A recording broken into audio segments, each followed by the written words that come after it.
Merci Seigneur. Allons-y rapidement dans le livre d'Exode chapitre 3.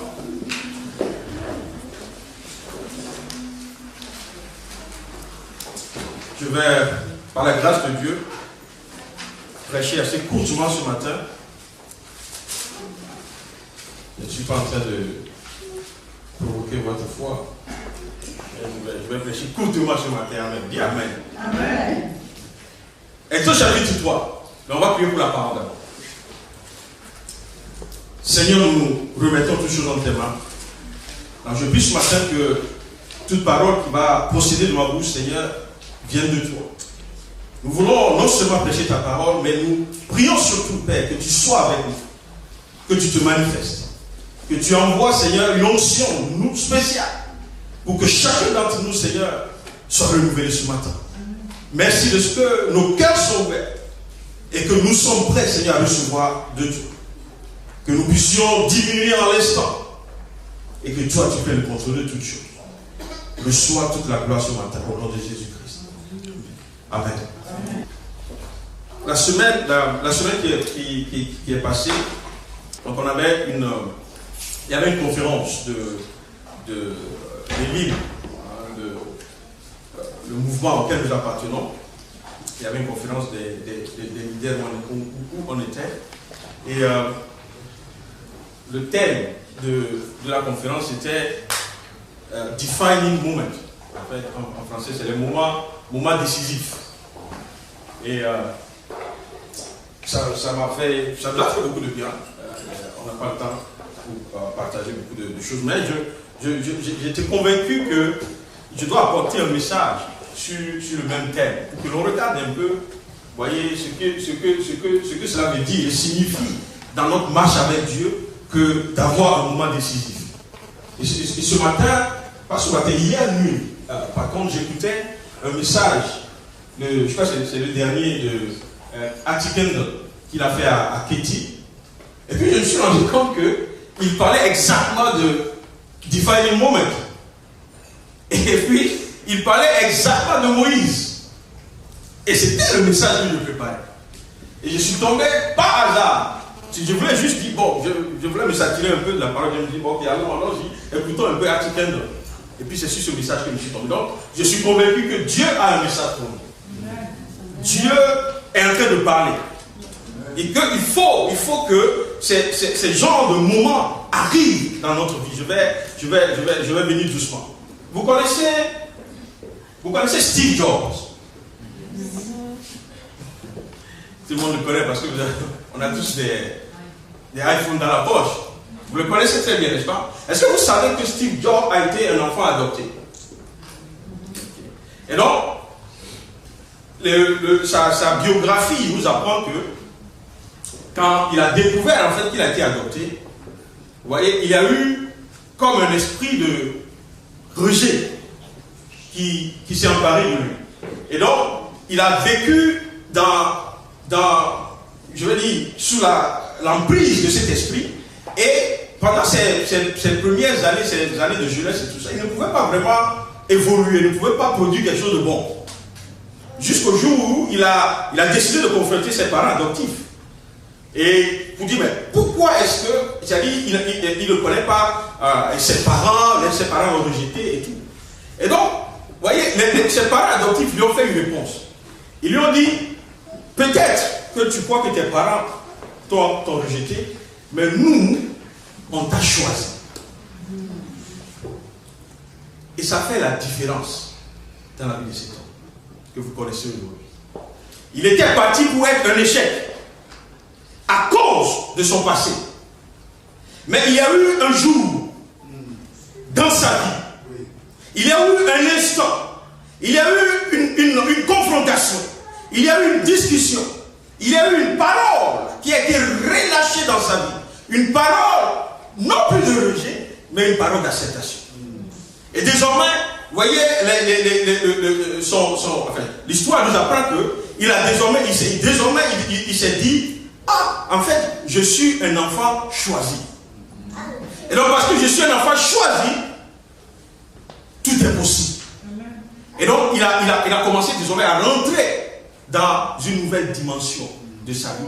Le rejet, voyez, quelqu'un m'écoute à l'instant, voyez, le rejet ne va pas déterminer la suite de ta vie.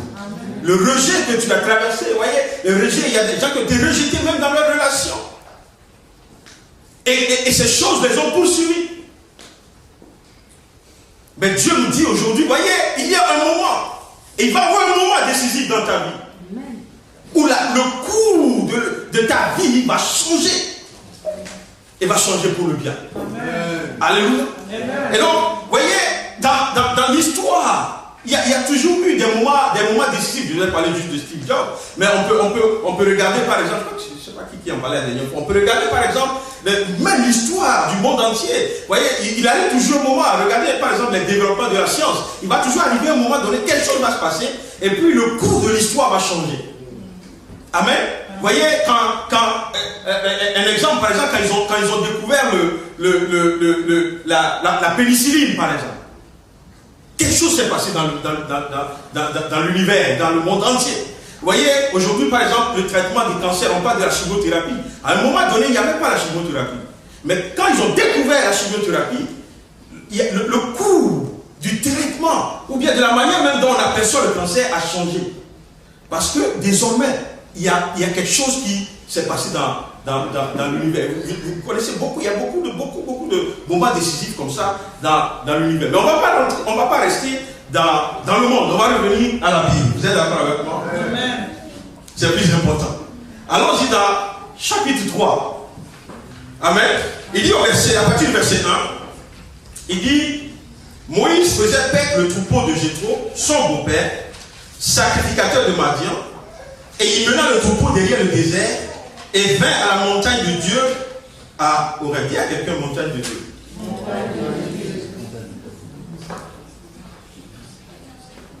Quelqu'un dit Amen. Bon, je n'ai pas dit de dire Amen. Il faut dire la montagne de Dieu. Verset 2, il dit, l'ange de l'Éternel lui apparut dans une flamme de feu au milieu d'un buisson. Moïse regarda et voici le buisson était tout en feu. Et le buisson ne se consumait point. Moïse dit, je veux me détourner pour voir quelle est cette grande vision et pourquoi le buisson ne se consume point. L'Éternel vit qu'il détournait pour voir. Et Dieu l'appela au milieu du buisson et dit, Moïse, Moïse. Et il répondit, me voici. Dieu dit, n'approche pas d'ici. Ôte tes souliers de tes pieds, car le lieu sur lequel tu te tiens est une terre sainte. Et il ajouta, je suis le Dieu de ton père, le Dieu d'Abraham, le Dieu d'Isaac et le Dieu de Jacob. Moïse se cacha le visage car il craignait de regarder Dieu. L'Éternel dit, j'ai vu la souffrance de mon peuple qui est en Égypte. Et j'ai entendu les cris qui lui font pousser ses oppresseurs, car je connais ses douleurs. Je suis descendu pour le délivrer de la main des Égyptiens et pour le faire monter de ce pays dans un bon et vaste pays, dans un pays où coule le lait, le miel, dans les lieux qu'habitent les Cananéens, les Hétiens, les Amoréens, les Phérésiens, les Héviens, les Jébusiens. Voici, les cris d'Israël sont venus jusqu'à moi, et j'ai vu l'oppression que leur font souffrir les Égyptiens. Maintenant, va, je t'enverrai auprès de Pharaon, et tu feras sortir d'Égypte, mon peuple, les enfants. Tu feras sortir d'Égypte, mon peuple, les enfants d'Israël. Et puis Moïse dit à Dieu, qui suis-je pour aller vers Pharaon et pour faire sortir d'Égypte les enfants d'Israël? Je vais m'arrêter là-bas. Ce n'est pas un passage qui vous est inconnu. On connaît très bien ce passage, on l'a lu plusieurs fois, on l'a médité, on l'a entendu prêcher, nous-mêmes on l'a prêché. C'est un passage qui est assez qui revient souvent dans l'église. Mais aujourd'hui, nous allons regarder ce passage avec un œil pas tout à fait un peu différent. On va regarder par rapport à la vie de Moïse, par rapport au ministère de Moïse. Vous connaissez tous Moïse. Vous connaissez comment comment il est né.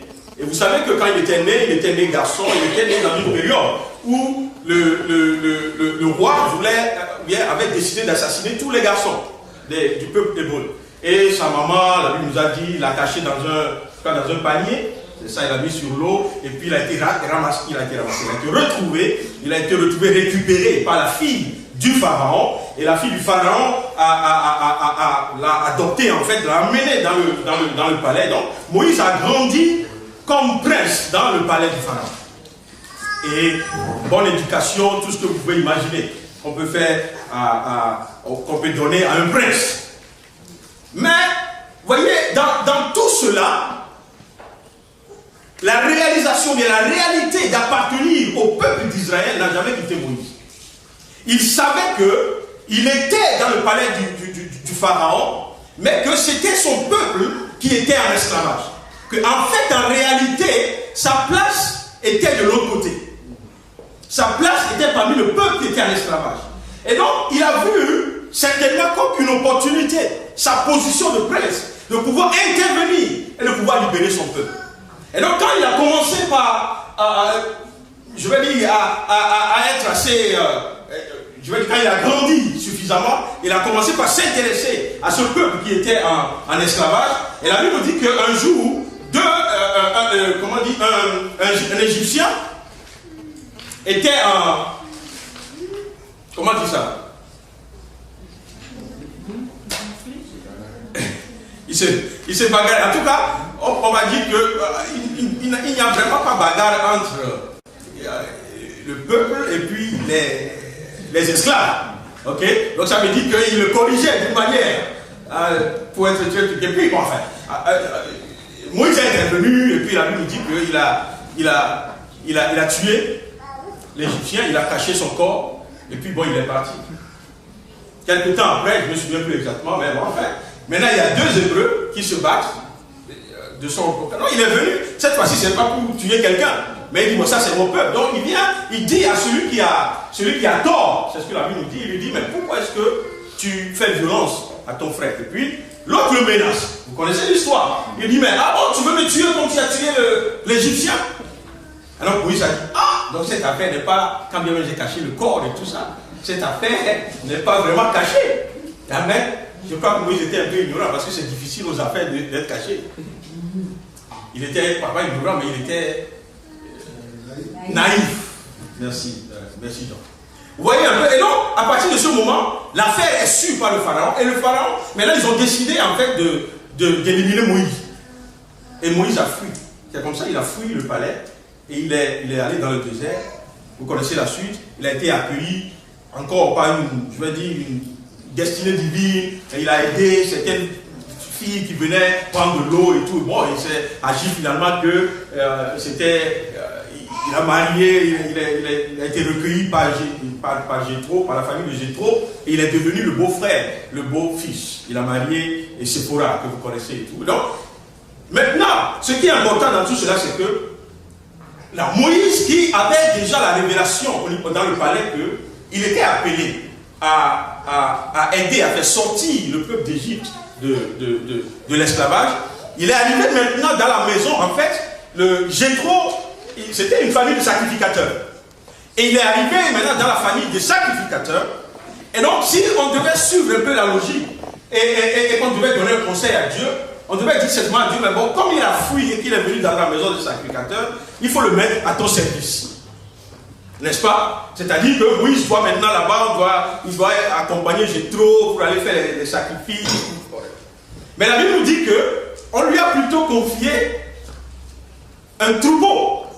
Et il est devenu un berger.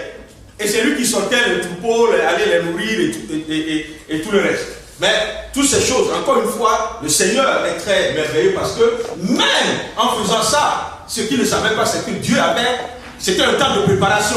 Dieu avait un purpose, un but par rapport à ça. Rien de ce que Dieu fait dans nos vies n'est en vain. Dieu, il connaît le début et la fin. Il connaît le tenant et l'aboutissant. C'est pour cela que quand nous, on est au milieu, on est en train de tergiverser, de se poser la question, le Seigneur n'est pas ému, parce qu'il sait exactement là où il va avec toi.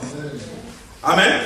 Et donc, je parlais de Moïse dans ce rôle, qui n'est pas en réalité le sien. Hein, ce n'est pas ça, son appel.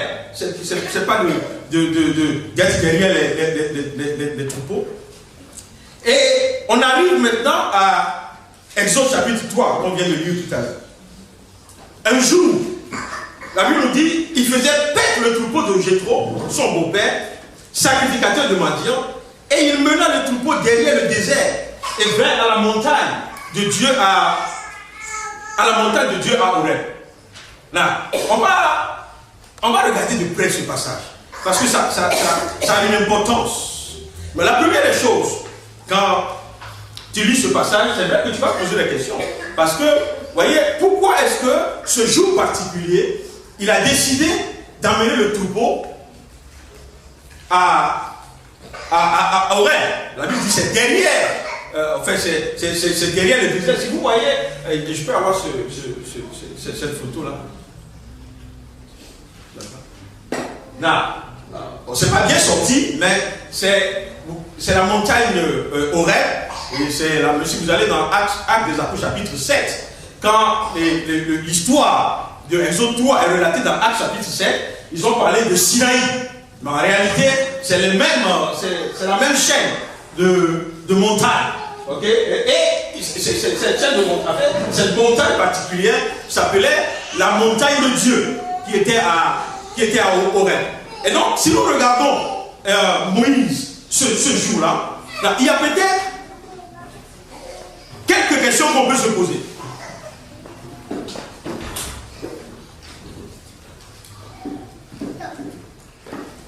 Là, pourquoi est-ce qu'il est parti là-bas avec le troupeau? Première chose, première réflexion, on peut se dire, bon, c'est tellement qu'il est arrivé là-bas par hasard. Ok? Mais, si vous lisez très bien le passage, la Bible dit, il est allé, en fait, il dit, la Bible dit, il vint à la montagne de Dieu à Horeb. Et donc, ça peut laisser présager qu'il est en train d'errer. Et puis, il est arrivé à la montagne d'Horeb avec le troupeau. Ou, on peut penser que c'est peut-être une habitude. Comme il promène, à chaque fois qu'il promène les troupeaux, il fait un détour. Il va dans la montagne. Mais en réalité, quand vous regardez le marbre élargi, c'est-à-dire vous voyez un peu d'où il venait pour aller à Horeb. Et la géographie et la topologie et tout ça du lieu, vous vous rendez compte que ce n'est pas un journey de plaisance. Que tout le matin il va se lever et puis il va faire tout ça, c'est impossible. Donc on peut éliminer certaines hypothèses. Donc on peut aussi penser que, peut-être que Jéthro l'a envoyé. Parce que Jéthro était sacrificateur. Peut-être qu'il l'a envoyé, mais je me dis, mais s'il devait l'envoyer, parce qu'il devait aller faire quelque chose, c'est pas la montagne de l'Éternel, il va lui dire certainement, faire rentrer les troupeaux, et puis va à Horeb. Il ne va pas l'envoyer avec tout le bétail à Horeb. Mais il y a une autre hypothèse. Il y a certainement, comme le disait quelqu'un la semaine dernière, il y a une hypothèse qui disait, par rapport à quelque chose, il disait, c'est l'hypothèse que j'ai envie de croire, whatever. Et donc, je vais dire, c'est l'hypothèse qui, pour moi aussi, dans cette histoire, est la plus plausible. C'est que Moïse a été à la montagne de l'Éternel on purpose. Comment je vais dire ça en France? Intentionnellement. Et c'est là où nous devons nous arrêter un peu. Je n'ai pas dit pour arrêter le message. Nous devons nous arrêter un peu ce matin. Alors, je vous ai dit tantôt que Moïse était dans une carrière qui n'était pas sa carrière. Il y a des gens aujourd'hui, peut-être là où tu n'es pas dans ta carrière. C'est-à-dire qu'il savait qu'il avait un appel. Et donc, je suis sûr que ce jeune homme, vous voyez, tous les matins quand il sort avec le troupeau, il se pose des questions.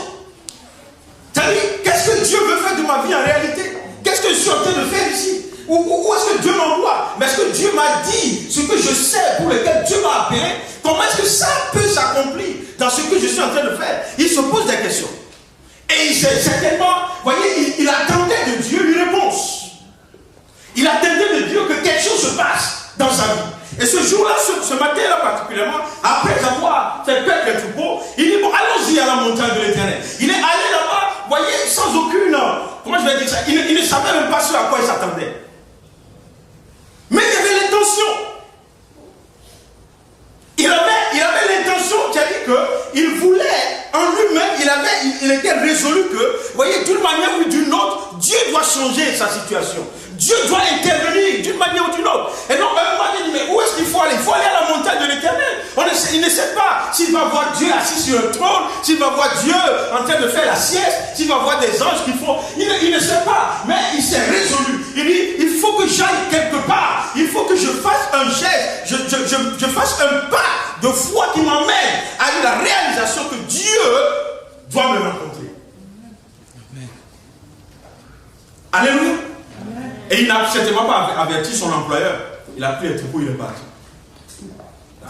Il pouvait amener les troupeaux et puis en commençant à monter, et puis les troupeaux tombent dans un ravin. C'était un risque. Parce que personne ne lui a dit, c'est là-bas il faut perdre les troupeaux. D'ailleurs, on ne perd pas les troupeaux là-bas. C'est pour ça que j'ai voulu vraiment montrer la photo. Si vous voyez le... Alléluia. Vous savez une chose.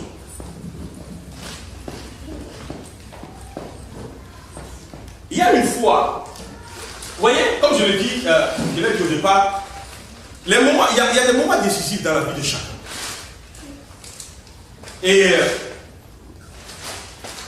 mon message ce matin pour toi, c'est que tu dois être intentionnel.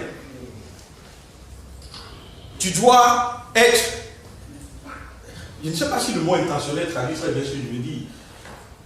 Tu dois être délibéré.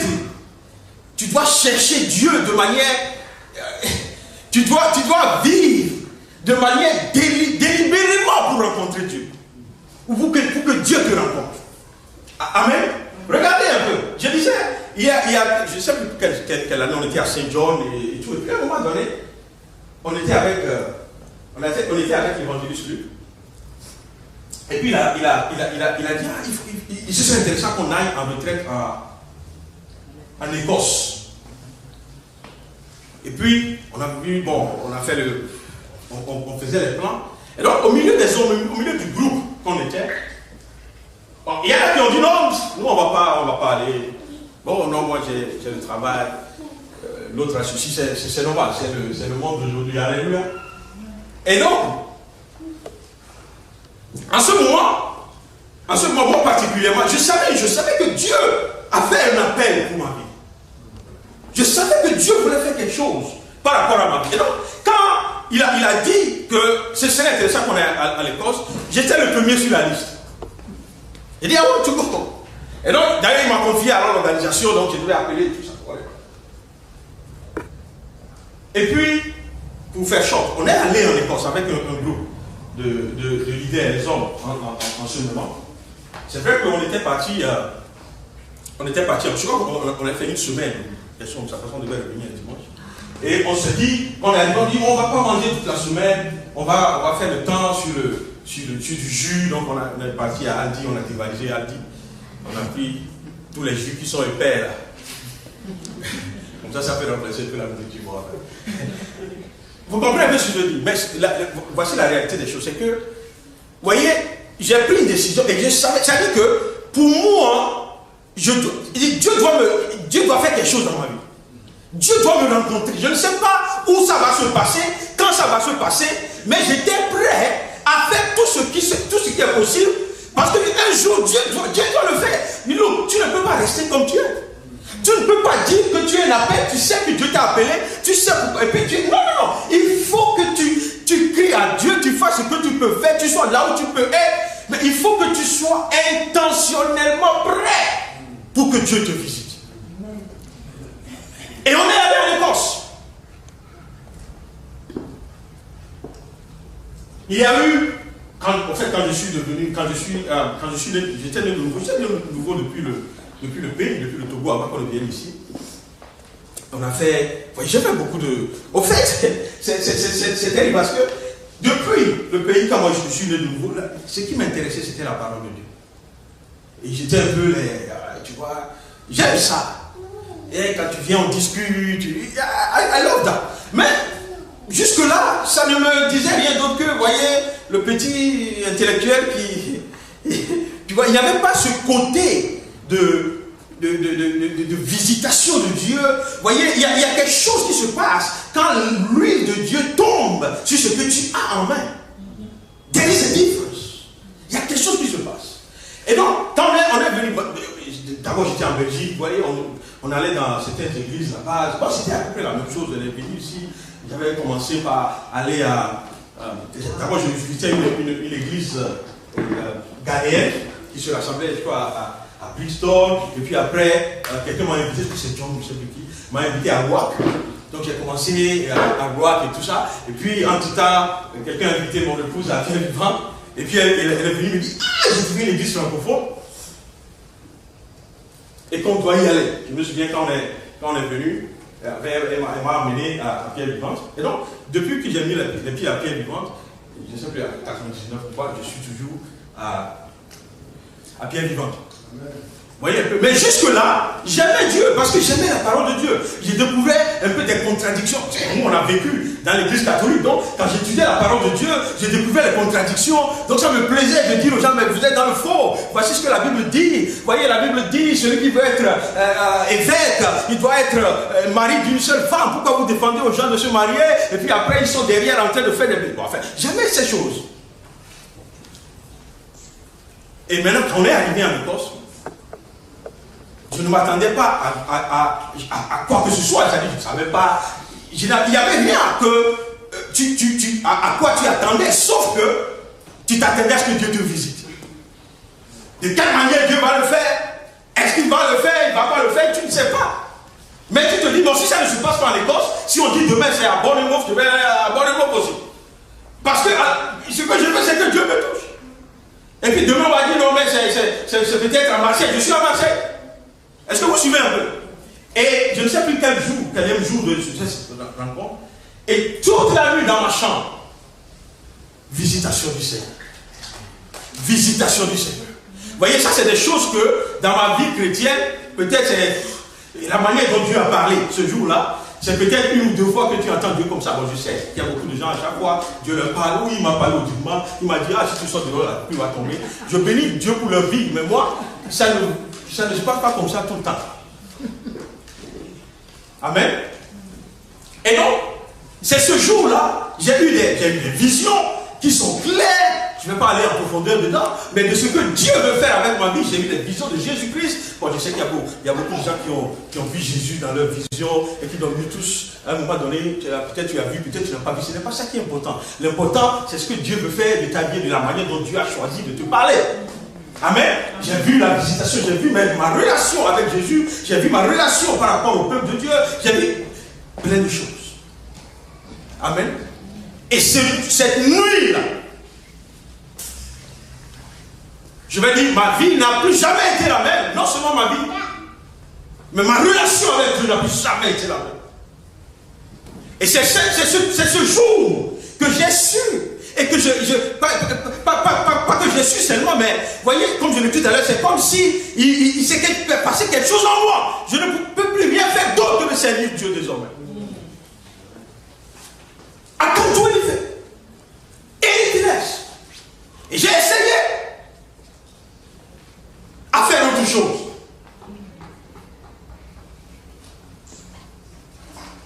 Alléluia. Et on est revenu d'Écosse. Vous connaissez la suite, ceux qui sont avec nous depuis longtemps, qui est vivant.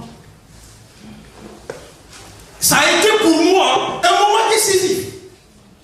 Et ça a changé le cours de ma vie. Complètement. Complètement. Amen. Vous savez, à l'époque, je travaillais dans une boîte. J'ai raconté ça à quelqu'un. Je ne sais pas qui, je crois que c'est au groupe des hommes la dernière fois. Je travaillais dans une boîte, on est rentré dans cette boîte. On faisait, vous connaissez les donuts? Vous connaissez les donuts là? Oh, vous les mangez, non? Les chocolate donuts, les Johnny donuts, les dog chocolates, non mais c'était notre spécialité. Et donc, on faisait, nous, il y a des gens qui font les baking, et puis nous, on faisait la décoration, on les mettait dans le... Tu me vois plein de poudre et tout ça. Alléluia. Et c'est comme ça qu'on a commencé. Et quand on a commencé, parce que, tu vois, c'est pour ça que j'aime l'Angleterre des fois, parce que c'est des gens qui te donnent l'opportunité, comme je disais.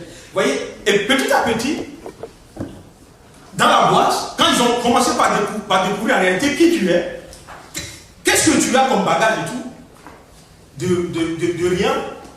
D'abord, je suis parti je vais dire upstairs, parce que c'est l'office. Parce qu'en bas, c'est là où on fait tous les travaux, manuels et tout ça. Et donc, d'abord, ils m'ont mis, j'étais manager de transport ou quoi que ce soit, donc je devais contrôler tous les livraisons et tout ça. Bon, mais c'était dur parce que des fois, à 2h du matin, bon, c'est un peu comme à l'église d'ailleurs, à 2h du matin, le chauffeur t'appelle, et puis il dit, je me suis levé, puis ma tête, alors qu'il doit aller livrer les gens avant qu'ils n'ouvrent à 4h ou 5h du matin.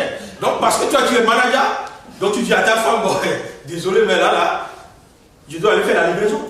Donc, tu te lèves et tu vas aller couvrir ça parce que tu es le manager. Et puis après, je suis rentré dans...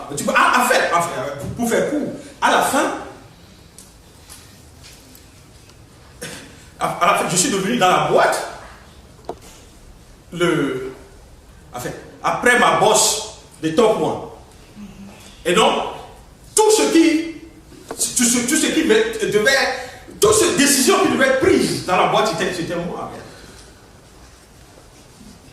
Là, pourquoi est-ce que je vous dis ceci? C'est que, des fois, tu vois, tu sais qu'il y a la possibilité que tu puisses réussir dans le monde, comme le monde le veut. Et ça peut être la volonté de Dieu.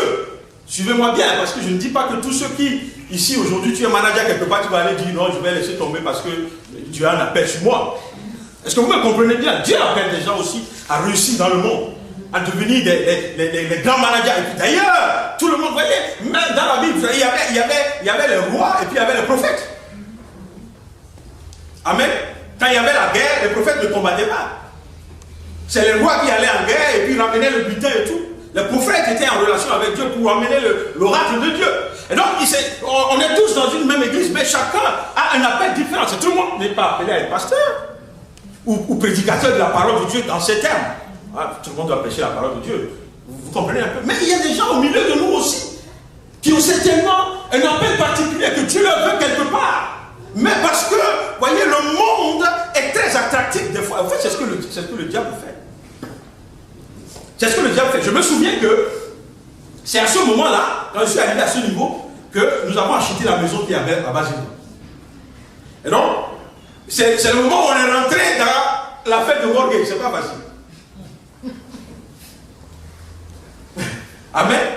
Et c'est à ce moment maintenant que tu n'as pas encore fait, je ne sais pas combien d'années de paiement de mortgage, que Dieu te dit, mon appel pour toi, ce n'est pas d'être manager quelque part. Et tout en sachant que, bon, je ne vais plus revenir sur ça, ce qu'on a traversé à ce moment, mais la grâce de Dieu est toujours là. Alléluia. Mais ce que je suis en train de dire, avant d'arriver là-bas, c'est que dans ta vie aussi, il va y avoir un moment décisif. Mais il faut que tu choisisses d'aller à Horeb. Il faut que tu choisisses d'aller à la montagne de l'Éternel. Il faut que tu choisisses. Parce que Dieu, il te voit, il voit ton cœur, il voit le désir que tu as de le rencontrer. La Bible de Dieu dit, il dit, ceux qui me cherchent, je me laisse trouver. Ce n'est pas le contraire. Donc Dieu doit à un moment donné, il doit déceler que non, il veut me rencontrer. Donc je me rends disponible pour qu'il me rencontre. Amen. Alors qu'est-ce que vous voyez? Quelqu'un qui veut... Non, je disais hier nuit, j'ai mis cette vidéo j'ai regardé le tube de Article. Pourquoi? Juste parce que I want to be in the presence of God. C'est-à-dire, c'est comme si I need something from God, c'est tout. J'ai dit au Seigneur, mais look, il faut me bourrer, il faut lui rencontrer. C'est-à-dire, à chaque fois, I want something. Non, je peux, hier nuit, passer tout mon temps à regarder Go, j'aime bien Go. Mais bon, ça c'est une parenthèse. Mais dans notre vie de tous les jours, dans notre marche de tous les jours avec Dieu, nous devons savoir là où nous devons pouvons mettre nos pieds, si nous avons l'intention de rencontrer Dieu, que Dieu nous rencontre, que Dieu change nos vies, que Dieu nous donne une direction dans nos vies, il faut que nous cherchions Dieu. Il faut que nous soyons là où Dieu veut. Il faut que nous allions à la montagne. Nous rencontrons Dieu quelque part. Alléluia. Ne regarde pas. Voyez, j'ai peut-être mis à cette. Ne regarde pas comment Dieu. J'ai donné mon exemple tout à l'heure. Dieu ne va pas te raconter de la même manière.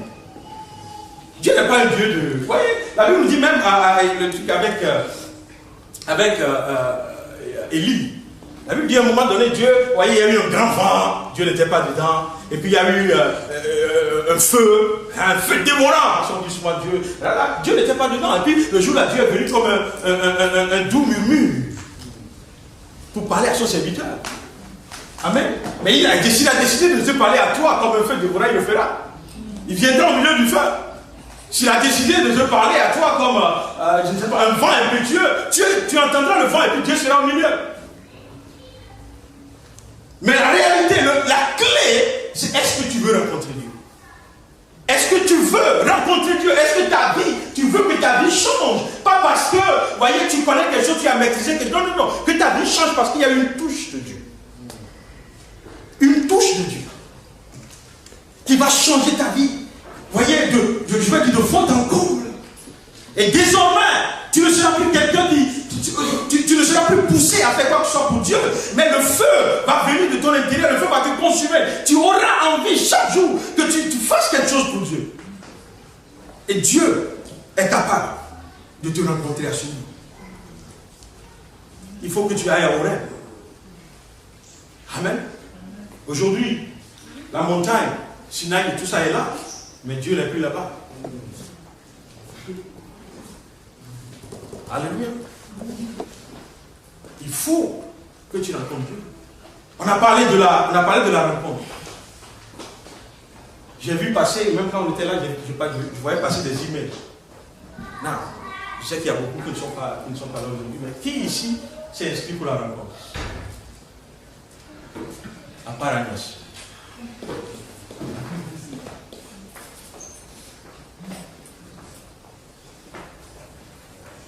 Vous voyez un peu?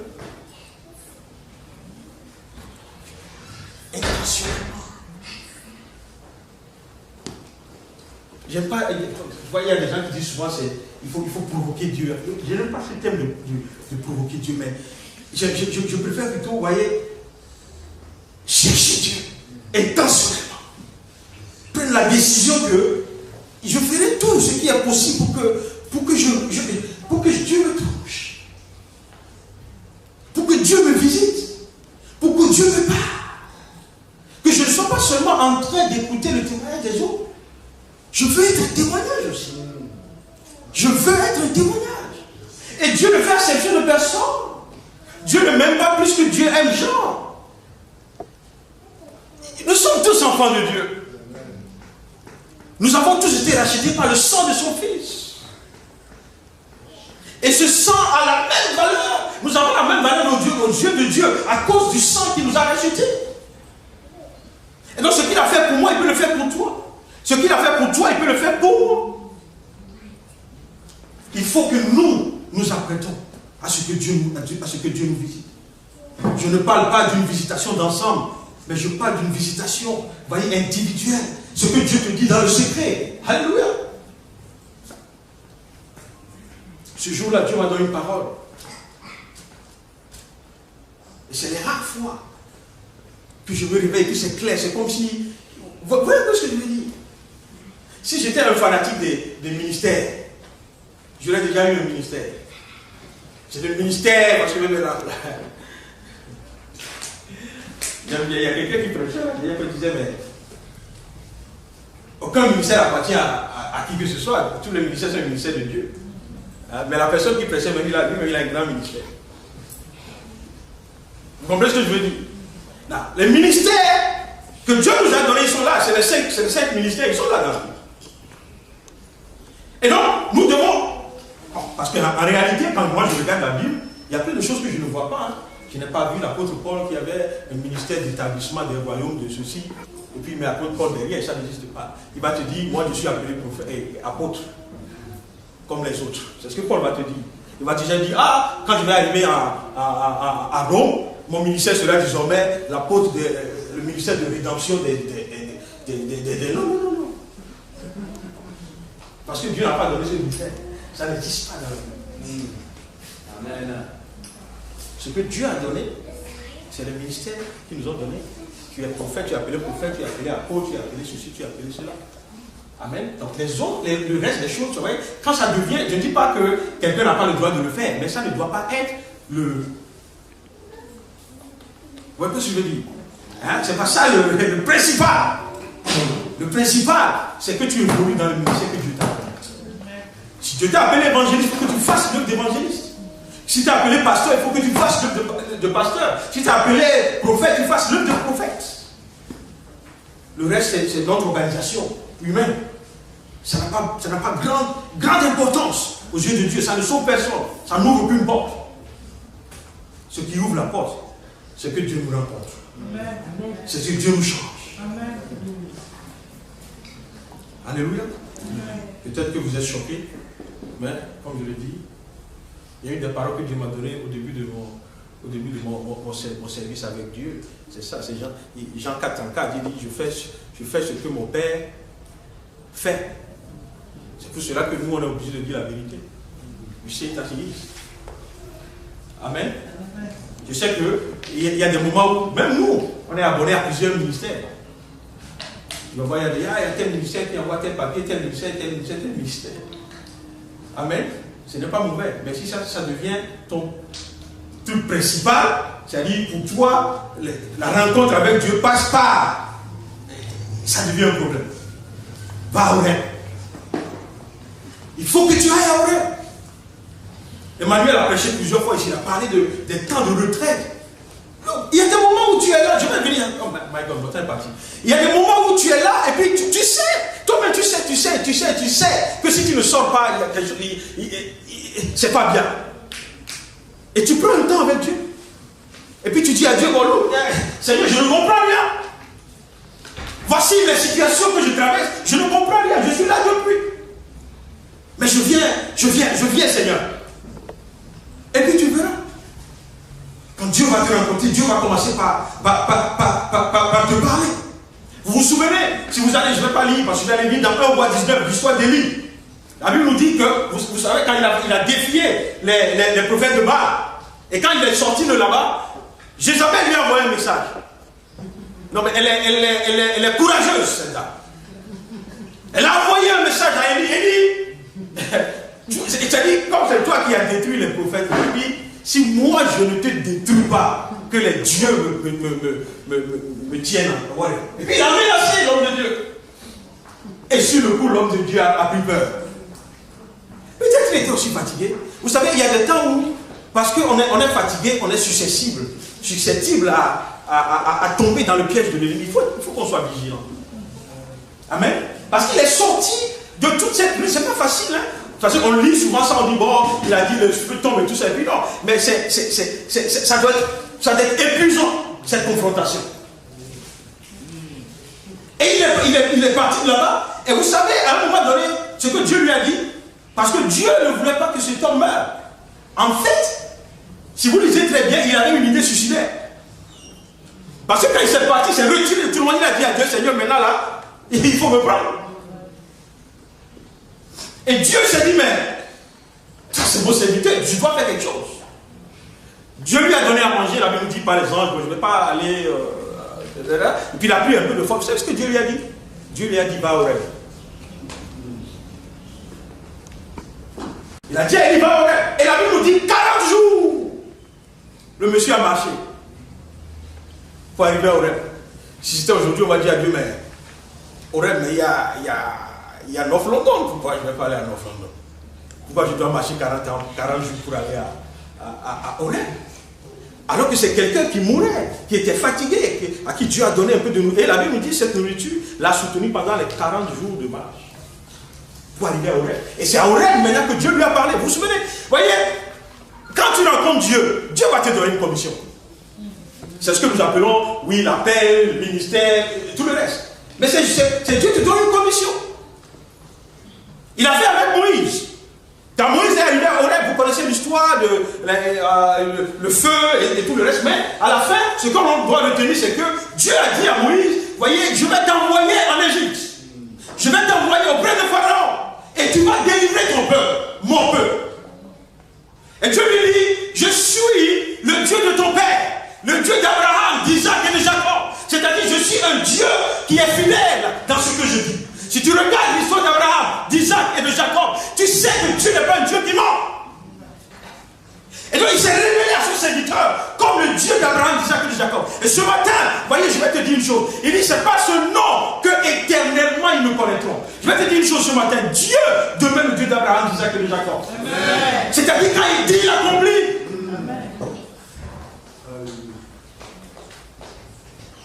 Quand il te parle de multiplication, il va apporter la multiplication. Ça peut prendre 3 générations, whatever. Ça peut prendre 3 boulots différents que tu vas prendre. Ça peut prendre 3 directions. Look, mais Dieu le fera. Dieu le fera.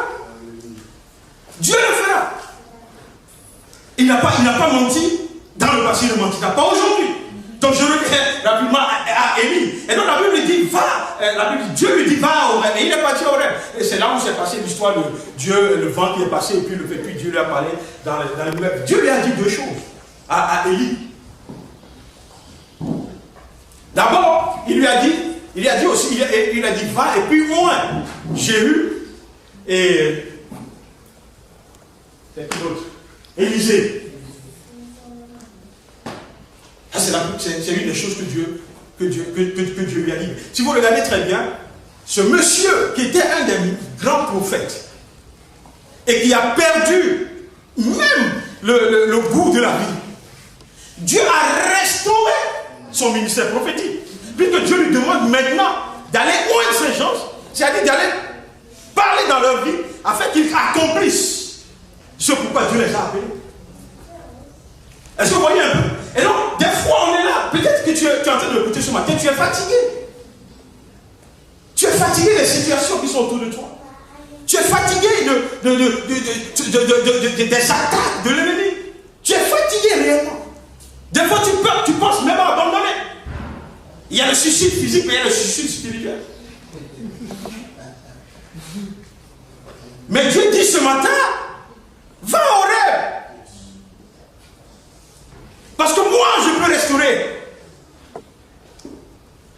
ton appel prophétique. Je peux restaurer l'appel que j'ai sur ta vie. D'ailleurs, pas je peux, mais je vais le faire. C'est pour cela que je te dis d'aller au rêve. Va quelque part, va le rencontrer, dit le Seigneur. Alléluia. Vous savez, il y a des gens, écoutez les témoignages des gens. En plein culte, des gens en plein culte, en pleine adoration. Ils se sont mis à genoux. Ils disent, mais Seigneur, I need you. Et puis quelque chose s'est passé. Et ça a changé leur vie. C'est un moment décisif. C'est pourquoi je dis tantôt, tu n'as pas besoin d'aller au rêve. Parce que Dieu n'est pas là-bas. Est-ce que vous me suivez un peu? Mais nous devons être intentionnels. Tout ce que nous faisons, nous devons faire en sorte que nous soyons dans l'atmosphère qui est propice pour que Dieu nous visite. Et c'est ce que nous devons faire. Amen. C'est ce que nous devons faire. Vous savez, des fois tu es à la maison et puis tu dis, bon, aujourd'hui je laisse tomber, et puis bon, je vais juste adorer Dieu. Tu mets la musique, et puis tu adores Dieu, tu te promènes, et puis à un moment donné, something happened in your spirit. Yes.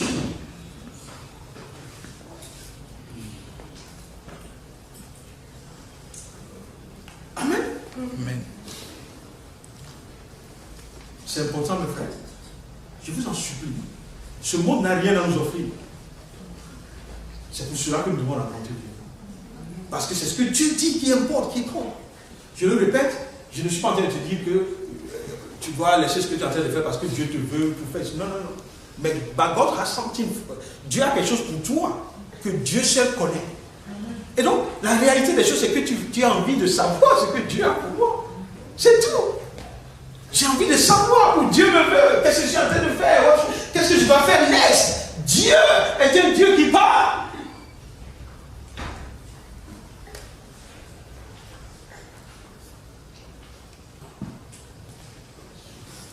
Si tu es fatigué, Même si tu es poursuivi par l'ennemi, tu es poursuivi par Jézabel, va au rêve. Bon. On n'a certainement pas le temps de parler de Jézabel aujourd'hui, je n'ai pas envie de parler d'elle. Ici.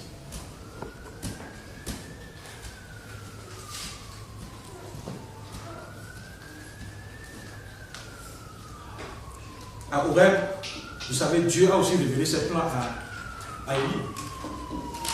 Et à Horeb, que Dieu lui a révélé ce qu'il veut faire à travers les dieux qu'on a cités tout à l'heure. C'est le temps de chercher Dieu, le faire. Le temps de chercher Dieu. Et chercher Dieu, ça ne vient pas par chance, c'est intentionnel. On prend une décision et on dit on veut chercher Dieu. Le dimanche dernier, j'ai parlé sur la prière. J'ai montré comment est-ce que nous devons garder les mains levées. Parce que c'est la seule manière que nous puissions remporter les victoires.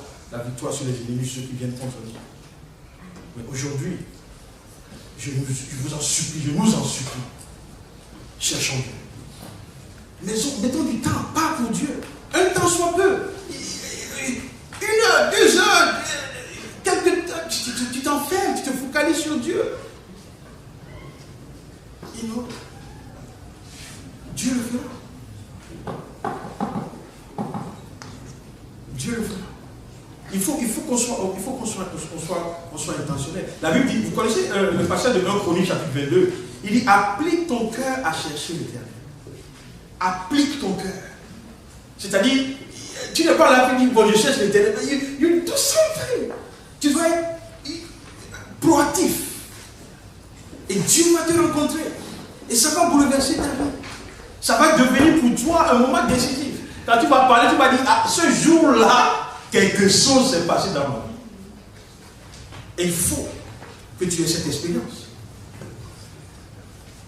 Adorons-nous aux lectures de la parole de Dieu, lecture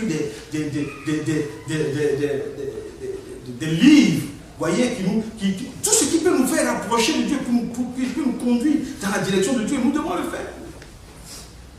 Nous devons le faire. Alléluia. Je disais aux hommes hier, je parlais, je donnais le témoignage de Colina. Colina est pas sûr que ils m'ont contaminé avec ça. Quand tu vas par exemple dans son bureau, le gars il a une bibliothèque terrible. Okay. Mais quand tu prends un livre comme ça et que tu lui poses la question, vous comprenez ce que je veux dire?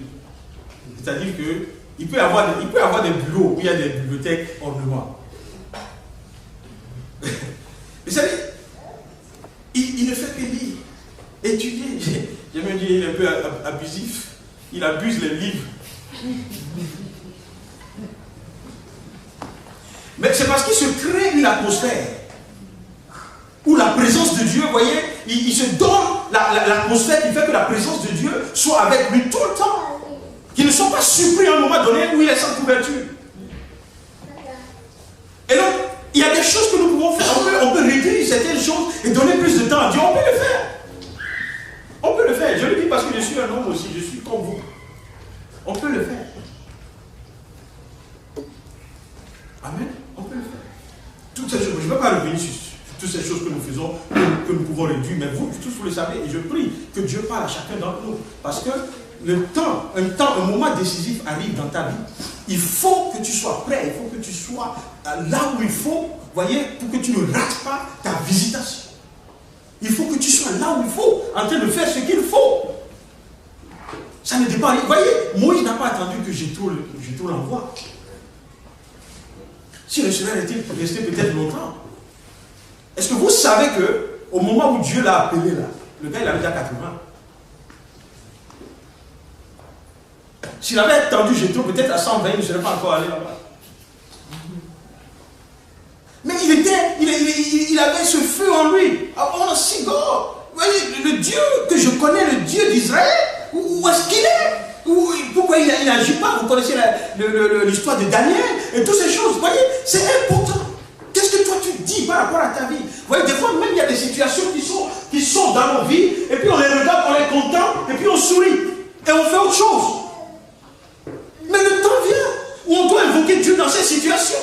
On va dire, mais Seigneur, tu es le Dieu d'Abraham, d'Isaac et de Jacob. Tu es le Dieu qui a promis que tu ôteras la maladie du milieu de nous. Tu es le Dieu qui a promis que mes enfants, voyez que l'or et l'argent m'appartiennent, mes enfants ne souffriront pas. Tu es le Dieu qui a promis. Tu commences par créer l'atmosphère pour que Dieu agisse dans ta vie. Et Dieu le fera. Quand Dieu va le faire, voyez, Dieu ne viendra pas avec un billet de 10 pounds, mais Dieu va mettre en toi, voyez, quelque chose va se passer.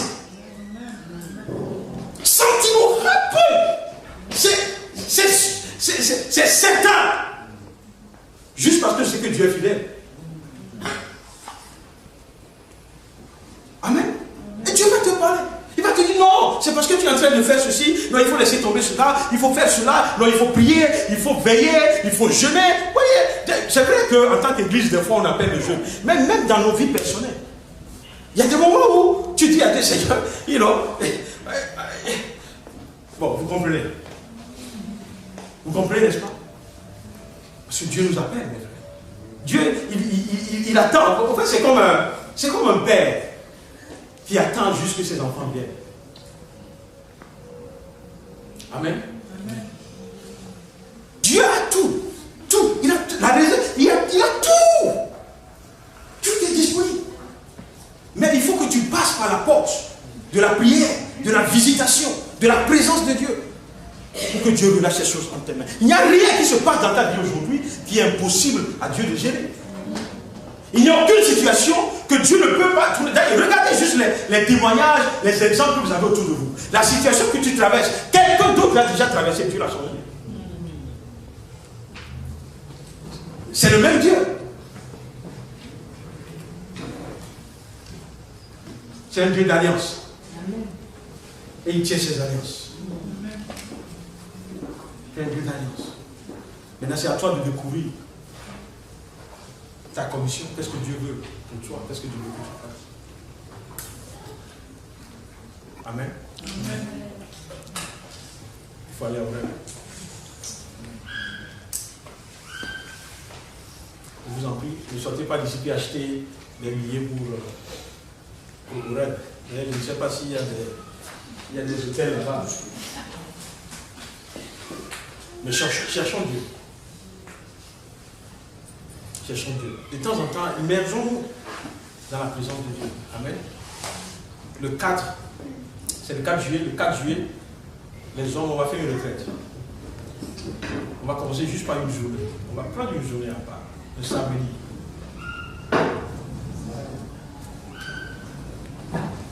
Je le dis, mais quand je ne mets souvent pas la date, on ne parle pas. Maintenant, la date est... C'est le 4 juillet. Donc, aujourd'hui, on est en mai. Donc, je ne sais pas, enfin, je ne comprendrai pas que quelqu'un ne puisse pas se libérer pour le 4. C'est-à-dire que même si tu demandes au travail aujourd'hui, pour le 4, là, un jour sur tes congés annuels, sur le temps que tu vas passer en Espagne, peut-être que tu as prévu 3 semaines de vacances en Espagne pour tes vacances cette année. Non, réduis ça à 2 semaines, 6 jours. Et puis donne un jour à l'Éternel. Peut-être à l'école, je ne sais pas encore. Mais quelque part, on va juste crier à Dieu. Personne n'enseigne personne. Personne n'est plus moins que personne. On est tous le bien dit, God, where are you? Ça, c'est les hommes.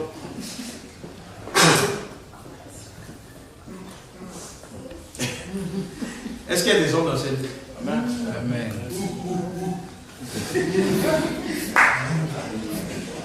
Amen. Donc je vais arrêter. Je vais arrêter. Donc on va. Oh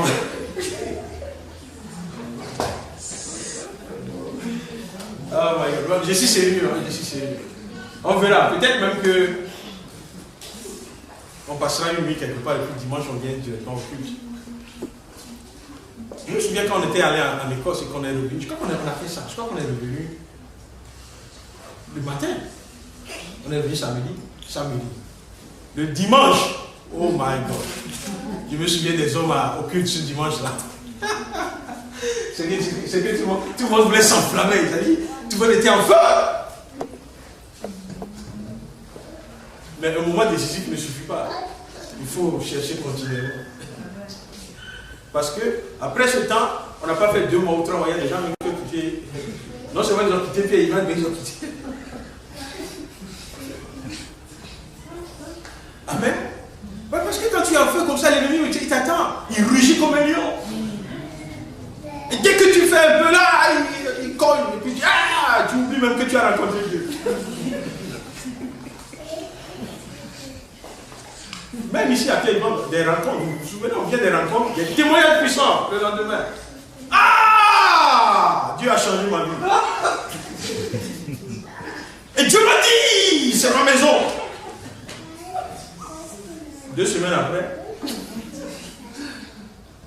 et là, si tu prends du recul pour retourner dans la présence de Dieu, Dieu te dira ce qui s'est passé. Parce qu'en réalité, ça, c'est pas la volonté de Dieu. C'est parce que, vous voyez, quand ton étoile commence par briller, l'adversité se lève. Il faut que vous le sachiez. Et si tu n'es pas résolu avec Dieu, tu ne feras pas long feu. Dans ta marche avec Dieu, il va te cogner, puis te mettre à part. Et on a vu ça. On a vu ça. Et ça peut arriver à tout le monde. Il faut qu'on soit vigilant. Quand j'étais arrivé à Pierre-Yvan, il y avait un pasteur qui était appelé, je l'aimais très bien. Après, quand je l'ai retrouvé, il n'était même plus dans la foi. C'est un jeune pasteur, je ne sais plus quel pays il était, mais il était un peu. C'est un peu comme un Mauritanien, jeune, très jeune. En ce moment-là, avec son épouse. Quand je l'ai retrouvé après, j'étais avec maman qui mit dans une réunion. Voilà quoi. Alice nous a donné l'exemple la dernière fois quand on était à Marseille. Les pasteurs qui ont conduit la marche à travers Marseille avec tout ce que Dieu a fait. On est revenus ici avec des témoignages puissants. Parce qu'avec cette marche et la prière qu'on a fait, le programme, ils avaient un programme mondial de regroupement des homosexuels à Marseille. On a prié dans la rue de Marseille, le lendemain, confusion dans le groupe.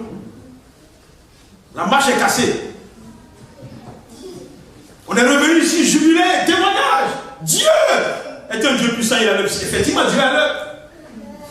Mais Alice nous dit la dernière fois qu'elle est retournée en France, le pasteur qui avait conduit ce groupe.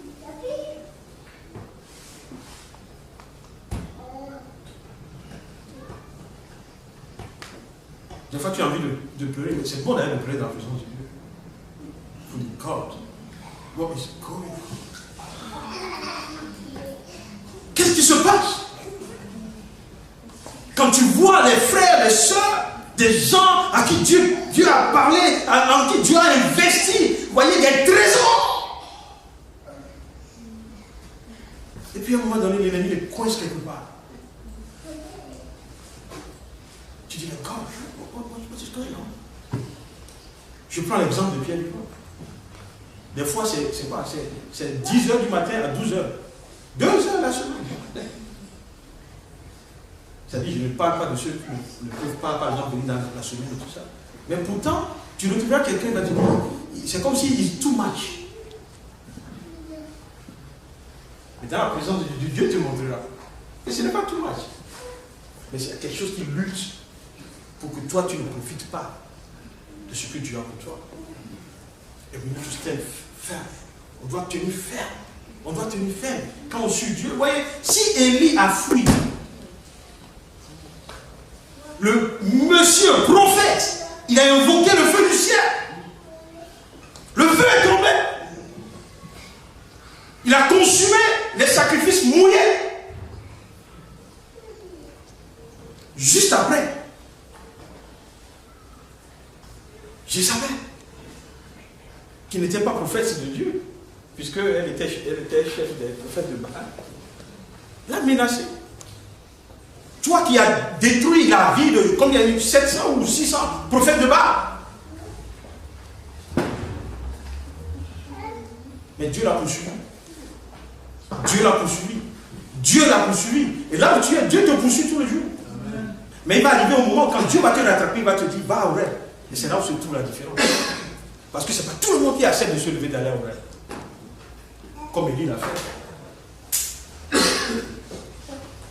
Amen. C'est important, mes frères. Je vous aime de l'amour de Dieu. Comme je l'ai dit tantôt, ça n'est pas une personne. Moi-même, je suis en danger. Parce que le monde ne veut pas aussi que je fasse ce que je fasse. ce que je suis en train de faire, pardon. Donc il faut que je sois vigilant. Il faut que de temps en temps, j'aille là où se trouve la sécurité, la protection. Il faut que je me rassure que Dieu est de mon côté. Alléluia. Et l'ennemi viendra te mentir, te conduire dans des... Non! Dieu! Ah! Alléluia. Je bénis Dieu pour mon épouse à certains moments. Je me souviens quand les gens m'ont proposé de venir m'installer au Canada, vous vous souvenez? No, we buy your house! Non, mais c'était tentant. Parce que le prix était beau. La maison, quand j'étais parti, la maison, on m'a hébergé maintenant. Waouh! Et vous dites, mais il n'y a pas de problème, le mortgage est garanti. L'église paie le mortgage, toi tu viens juste t'installer. Dès que je suis revenu, on m'a demandé, mais est-ce que c'est ce que Dieu t'a dit?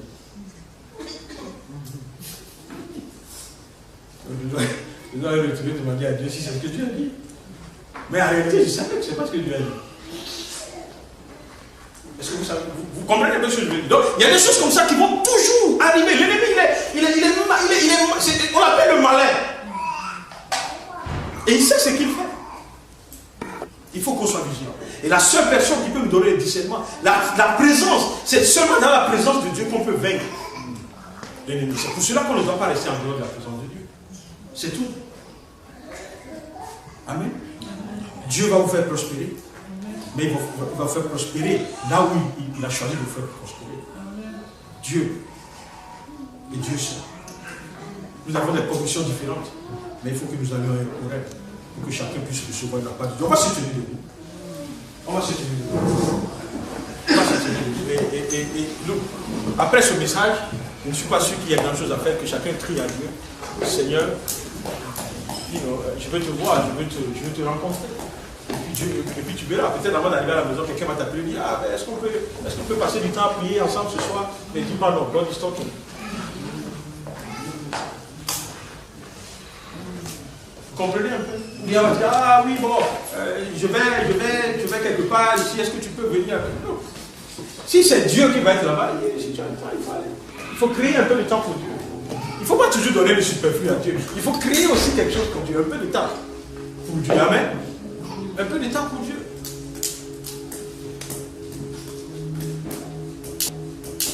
Ce matin, j'étais un peu fâché contre Charles Bielou. Le gars, il commence très tôt l'école. Et personne ne le réveille. Il se réveille très tôt, il fait ce qu'il doit faire, là, il est prêt, il en avance, il s'assoit, le temps, là, il est bâti. Hier, très tôt, il s'est levé, je vais à la répétition. Aujourd'hui, dimanche.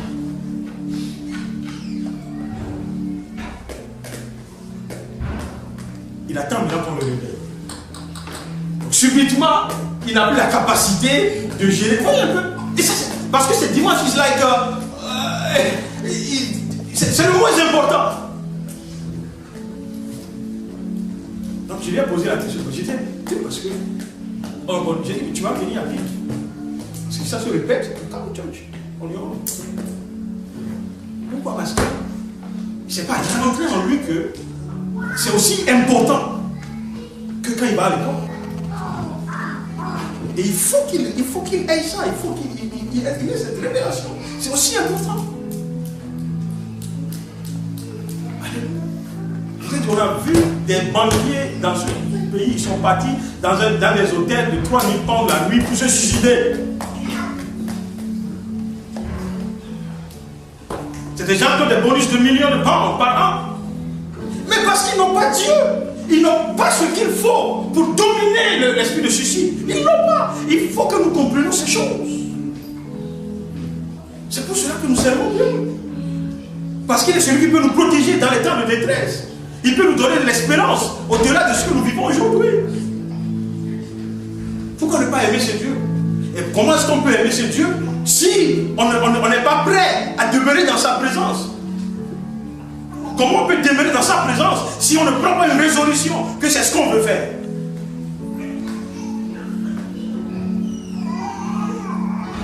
Vas-y, prie Dieu.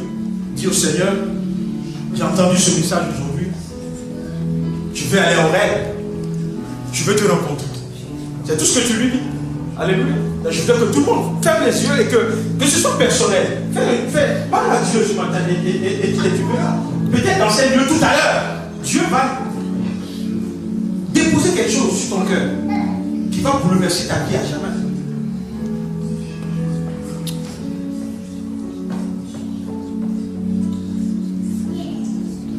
Oh my God.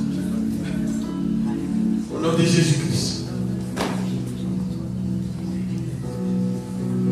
Shabakone. Oh, alléluia. L'heure est avancée, mais je voudrais vraiment que tu parles à Dieu. Parle à Dieu. Si tu es dans cette nuit ce matin, tu es fatigué. Tu es à bout de souffle. Tu as même envie des fois d'abandonner. Dieu te parle ce matin. Il dit, c'est moi qui restaure. J'ai restauré Élie, je vais te restaurer aussi. Dieu dit ce matin, tu ne mourras pas.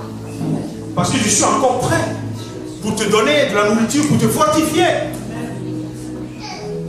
Il dit, le choix que tu as fait, ton premier amour, Dieu dit, ne l'abandonne pas.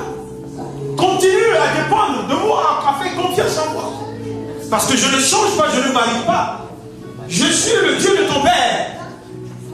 Je suis le Dieu d'Abraham, d'Isaac et de Jacob, le Dieu d'alliance. Je suis le Dieu de maintenant.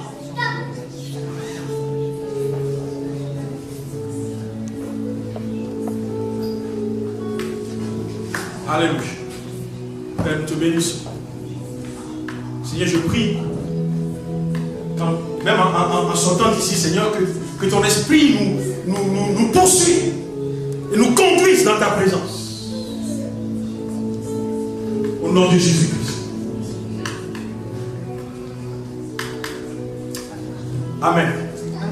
Alléluia. Vous savez, si vous allez à la maison, reprenez ce passage, vous verrez que, à la suite de ce que Dieu s'est révélé comme le Dieu d'Abraham, d'Isaac et de Jacob, il s'est révélé aussi à Moïse en disant, je suis le Dieu qui est. Je suis. Et Dieu est avec vous dans toutes les situations. Quelqu'un a dit quelque chose la dernière fois qui m'a fait beaucoup de bien. Il dit, en réalité, on ne vit que dans le présent. Il a dit, tu ne peux vivre que dans le présent. Si tu arrives demain devient ton présent. Et donc, le Dieu du présent, le Dieu qui est là, il est avec toi tout le temps. Le Dieu est avec toi tout le temps. J'ai rien, parce que souvent on parle, oh, il y a le passé, oui, mais en réalité, tu ne vis pas, tu ne peux pas vivre dans le passé, c'est impossible. Tu ne peux vivre que dans le présent. Dès que tu bouges, le futur devient ton présent, et le présent est dans le passé. Mais tu vis le présent, tu ne peux pas vivre le futur aussi, tu ne peux pas. Tu vis toujours le présent. Que Dieu vous bénisse. Amen.